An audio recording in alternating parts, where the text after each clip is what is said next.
I had a realization last week that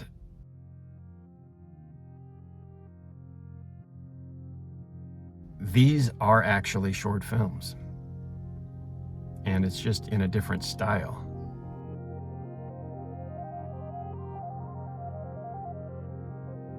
Sometimes you'll see in movies that actors will break the fourth wall, which means talking directly to camera like I do. You'll see that in movies like Ferris Bueller is a great example of a movie that does it a lot.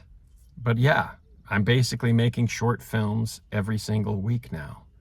And I realized that I can use it as a kind of filming sketch pad. It can be whatever I want it to be. So last week it was a tour of my favorite places to eat.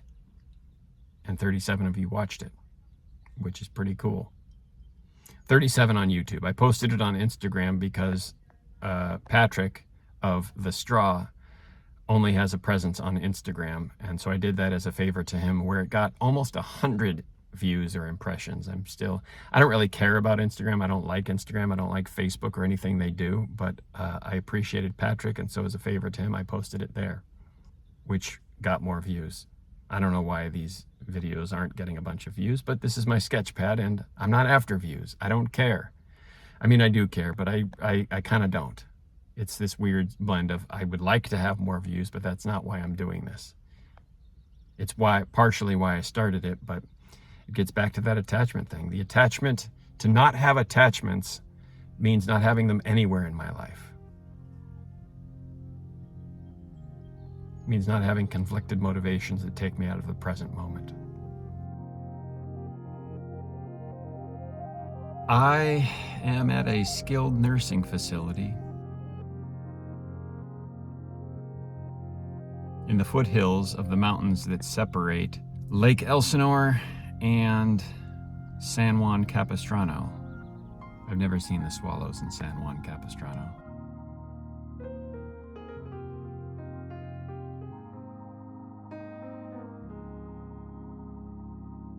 I'm at this nursing facility because my dad is dying a slow death.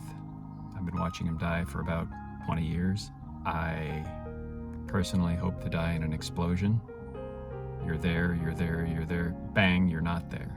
That's my dream. A brain aneurysm would be nice too, but it would have to be catastrophic, not simply like debilitating.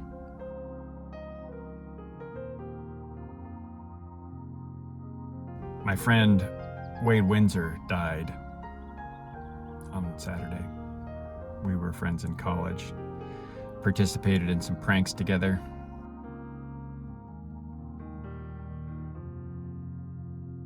Ever since I understood the physics of higher dimensional reality and what happens to us after we die, I don't fear death anymore. When my dad does eventually die, it's going to be a profound release from the suffering he's currently experiencing. And I know that's true for my friend Wade too. This world we live in has all of these manufactured narratives about reality that simply are not true.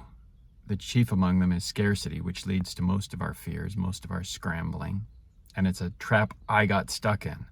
The weird thing about submitting oneself to the divine is that your life starts to be a path rather than a wide, explorable expanse. And when I'm not in line with what God, the universe, whatever you want to call it, wants to co-create through me, then things just stop working. I start feeling out of sorts, out of harmony. My dreams are weird. My sleep becomes weird. My brain stops having very linear and clear thoughts, and I start having symptoms of what many people might call ADHD. Now, I am not saying that the people who experience ADHD are out of alignment. That might be the case, but I don't know. I'm not a neuroscientist in that way. All I can speak to are my own experiences. The problem I had is that I am sort of a monk. I took a vow of poverty 30, 40 years ago, And the universe took that seriously. And it's not a vow of not owning anything, although that may appear that way on its surface. It's a vow of not being attached to anything, not letting things own me. And it's a vow of living simply. And I want to say efficiently, but that implies a purpose. And what I've noticed is that the moment I say I have a purpose, I stop being present and I start thinking about the next step on that journey of purpose instead of being where I am, being aware of my environment, which is the only reality we ever experience. The past is a narrative we tell ourselves largely by reducing the enormity of it, and the future is a fiction that may or may not be accurate, usually is not accurate. If we're very, very lucky, it's a vague, almost impressionistic image. The attachment that I had was to the car commercial, more specifically, and not the car commercial, but a sort of spin-off of that. I became attached to the idea of a new car because my current car is 14 years old, has 140,000 miles. My wife's car is 19 years old, and she's approaching 200,000 miles. They run fine, but hers has paint cancer, and the sealing material is starting to sag. And the dashboard, the stereo display is melted, the mirror is becoming delaminated, the plastic on the sides underneath the driver's side window are rotted because the car really isn't designed to run that long.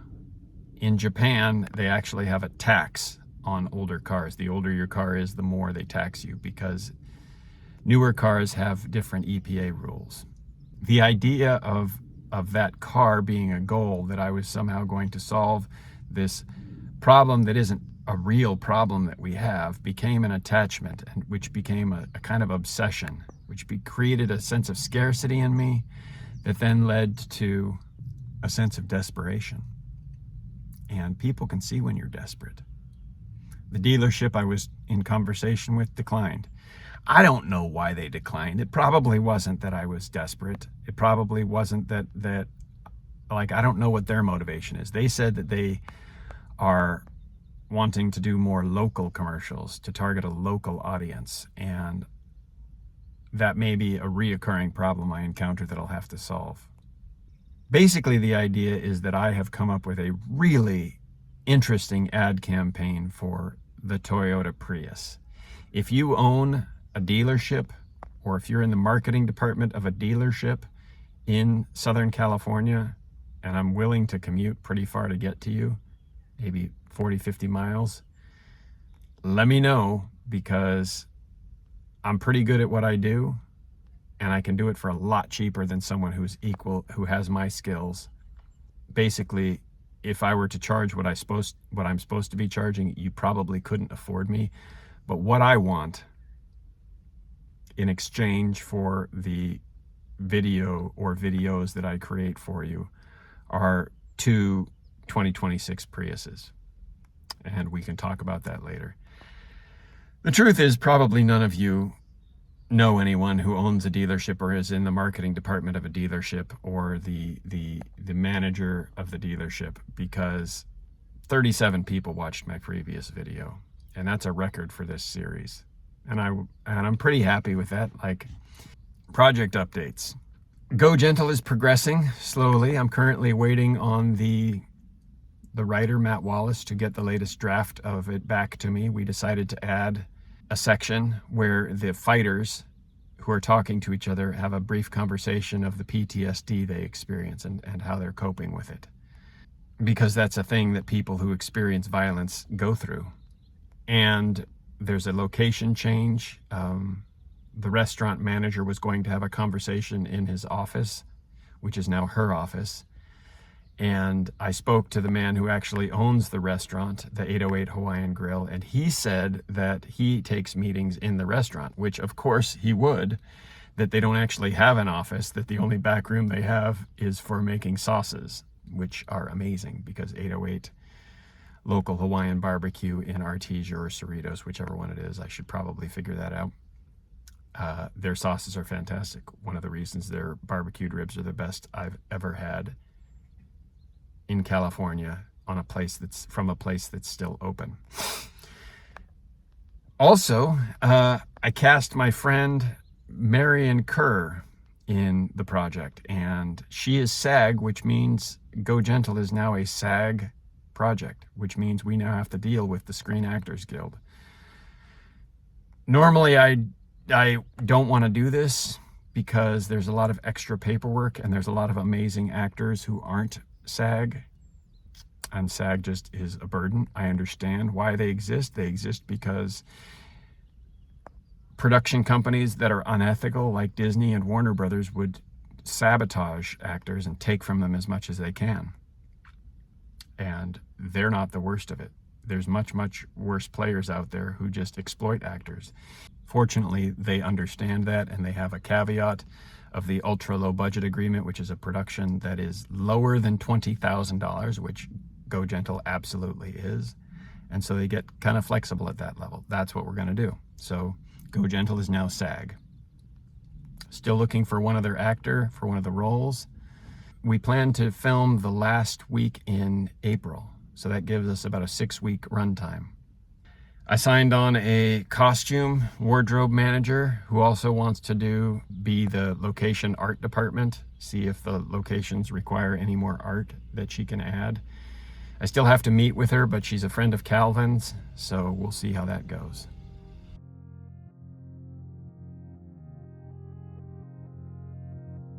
I don't know if I should be sad about Wade's death.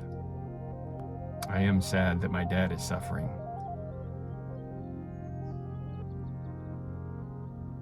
I don't care about should-bes. I'm not sad that Wade's dead. I'm sad that his family is suffering the absence. But I know where Wade is. He's happier than he's ever been. He has a sense of connection to all things. He sees reality as it is. He feels a level of love that we barely experience short of enlightenment experiences on this phase of our existence. I'm glad I got to experience Wade while he was here.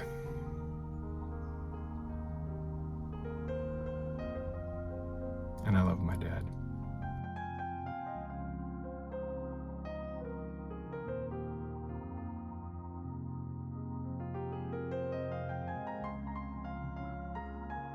Venue change.